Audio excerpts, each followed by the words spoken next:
Okay, another question. This guy says his name is Anonymous Fellow Moron. Dear Victor, hopefully you will answer this. I'm thinking about visiting Japan and studying abroad there in a few years. Okay. First of all, please remember, everyone, that I'm getting 20 messages a day. I'm not kidding about this. The number of messages is crazy. So if you're just emailing me because you're thinking about something, just don't. I mean, I understand that you really want to reach out and connect with me because you think we're friends because you watch all my videos, which I do appreciate, and I am a very friendly guy, and I'm sure if we had the opportunity to be friends, we could be friends. We could have a beer together, whatever. But yeah, if you're just thinking about, if you don't have any plans really, if you don't know anything about the language, don't start with me. Do some Googling first. Let me not be your first step, okay? let me not, if you're a virgin, I'm not interested in virgins, okay? Believe it. Get a little experience under your belt when it comes, a little knowledge, okay? Anyway, but I will answer this one. I've gotten it a few times. And the thing is, when I get this kind of question, I'm always thinking like, really? This is really something they couldn't figure out? But, I guess if you don't know anything at all about Japan, you might be surprised. You might not know this, I mean, of course, what I think is atarimae dayo, or, of course information, you may not understand. Okay, so they're asking, first of all, the question is wrong in the first place. It says, which is better to learn, kanji or romaji? This might not be true, but I learned that kanji is just for tourists. I don't know what the hell that means. I have no idea what the difference is between the two. I decided to ask you because you actually have lived in Japan and know about Japanese culture. Also, there are no Japanese people in my town that I know of to sum it up. But you got an internet, man. It's on Wikipedia, man. I looked it up. What is the difference between, just in case, I thought, this question is so dumb that maybe I'm dumb. I'm always willing to accept the fact that I am the king of Morris. This question is so, maybe I'm missing something. I always double check. Right? So then he says, to sum it all up, what is the difference between Japanese kanji and Romaji, and which would you recommend that I learn as a person who will be living there or studying there abroad for a few years?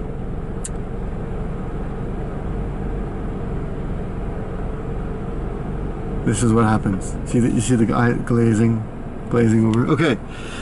First of all, there are generally three. Let's just to use the general words so everyone understands, kind of alphabets. Okay, not really technically alphabets. Romaji is basically refers to the English letter, the Roman alphabet, but the way the Japanese use it to write things out. Okay. Sometimes Japanese will write things in English using English letters, but it's still Japanese.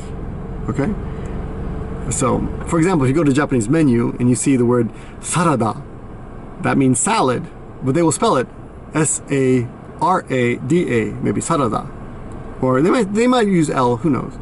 But the point is that they will use the Roman alphabet. Is that right? Roman alphabet. That sounds funny.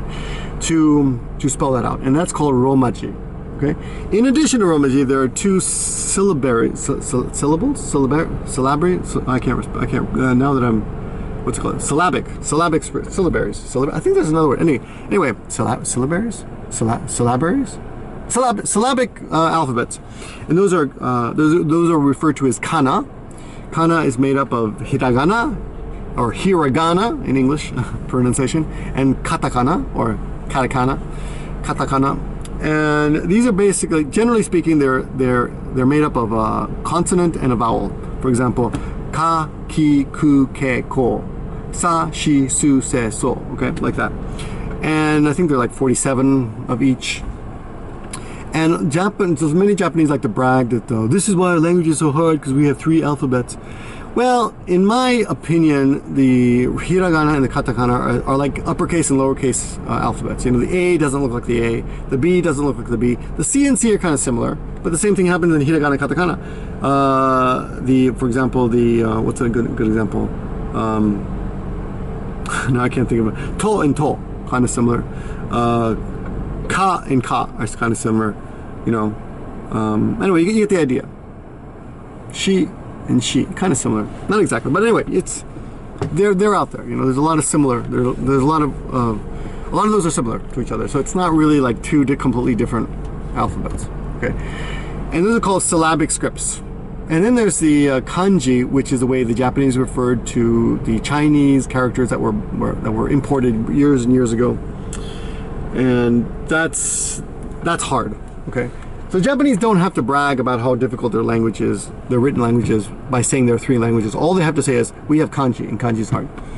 Kanji, but it's not really overwhelming. It's basically, it takes a lot of time, a lot of memorization, a lot of work, but it's not intellectually difficult, you know. It just takes a lot of effort and time. So why that's the most difficult? Why, he says, why? That's just for tourists. Why would a tourist want that? That's pointless. Tourist doesn't need anything, okay? If you're a tourist, you don't need anything. All you have to do is come here with money. You're fine. People will speak enough English you can get by. And there are signs in English everywhere. If you're a tourist, you're seeing all the tourist things. Don't worry about it if you're a tourist. If you're coming to live here, you need hiragana and katakana, and eventually you might need kanji, some kanji, some kanji. I know guys here who've been here for 20 years, don't know any kanji, barely read hiragana, katakana, barely speak any Japanese. So it's not really necessary.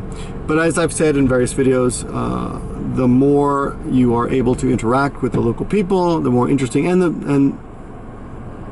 and I think the more fulfilling your experience here will be. So I would learn them if you have a chance. And I'll give you another, there's another, I'm going to answer another question too. Someone emailed me the other day saying, I don't have any motivation. Like, I know I'm trying to study Japanese, and I know I have to learn hiragana and katakana, but I can't seem to do it. I keep just surfing on the internet, you know, I just keep like drifting off and surfing. I cannot help you. I cannot help you. You want to label your problem as attention deficit disorder or whatever, ADD, whatever you want to call it. I don't know. To be honest, I don't care. I'm not your motivational. I'm making your videos. Okay? I'm making these videos for you. These should be motivation for you. If these don't motivate you, go watch somebody else. Don't email me asking me to motivate you.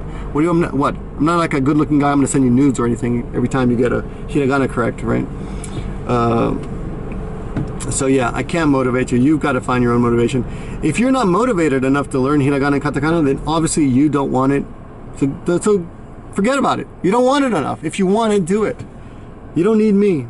You don't need it. You know what? And that's the basic. If you can't get past hiragana and katakana, then, you know, I'm throwing my hands up. You should throw your hands up too. Just give up, because that's just basic. 47 letters. How hard is it? Get yourself little study cards. Write hiragana on one side. Turn it over. Write the pronunciation in English. There you go. Study cards, flashcards. That's all you gotta do. You don't even have to make them. There are tons of sites on the net that do that stuff. There's, I think, some site called Anki. That's actually I've never heard of. I've never used it, but everyone swears it's great. I never needed it because I did it the old-fashioned way with paper and pen, pre-internet days. So yeah, seriously, if you don't have motivation enough to learn hiragana and katakana by yourself, don't bother me. I'm sorry. Look, nothing personal, but really, I mean, put yourself in my position. You're breaking my balls here. Seriously, with emails like that, okay? And in the future, if you don't know something, just Google it. Again, no virgins, please. Thanks a lot for watching. I do appreciate your emails, and I really do appreciate your support. But let's try to take the conversation up a level, okay? Let's try to start from a more interesting level, a more interesting position. Okay? Thanks a lot. Talk to you guys soon.